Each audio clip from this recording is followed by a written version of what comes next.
আসসালামু আলাইকুম। আজকে সকালে উঠে দেখি আমাদের পেঁপে গাছটা বাতাসে হেলে পড়েছে। উপরে পেঁপের ভারও অনেক, তাই কয়েকটা পেঁপে পেড়ে এনেছি। ভাবলাম আজকে কবুতরের মাংস দিয়ে এই পেঁপে রান্না করব। এখানে একটা পেঁপের অর্ধেকটা এমন চাকচাক করে কেটে নিয়েছি। আলু যেভাবে চাকচাক করে কাটে সেভাবে। পেঁপেটা অবশ্য আধা পাকা হয়েছে, আর কিছুদিন রাখলে একেবারে পেকে যেত। আর এই পেঁপে কাটার আগেই কিন্তু ধুয়ে নিয়েছি, কাটার পর কিন্তু ধোবো না। এরপর কিছু কোটা ধোয়া কবুতরের মাংস নিয়েছি।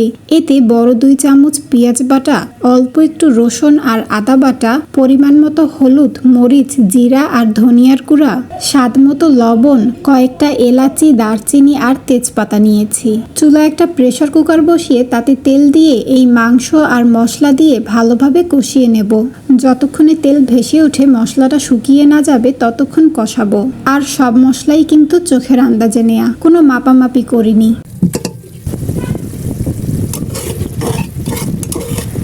তেল ভেসে উঠলে এতে অল্প একটু পানি দিয়েছি সেদ্ধ করার জন্য। মুখ আটকিয়ে প্রায় 3 থেকে 4টা সিটি দিয়ে মাংসটা অর্ধেকের বেশি সেদ্ধ করব।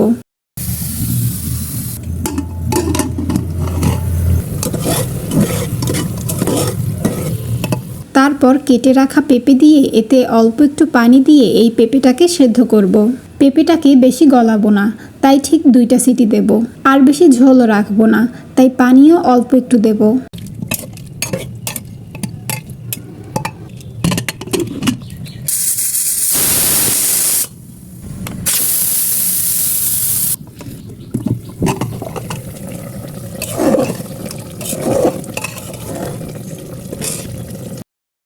দুইটা সিটি দেবার পর দেখা যাবে পেঁপে সেদ্ধ হয়ে গেছে।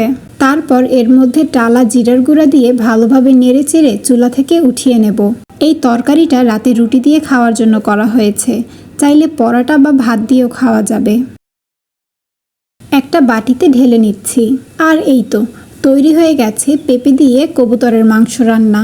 এই পেঁপেটা হালকা পাকা ছিল তো, তাই মিষ্টি মিষ্টি লাগছিল, এজন্য খেতে কিন্তু অনেক মজাও হয়েছে।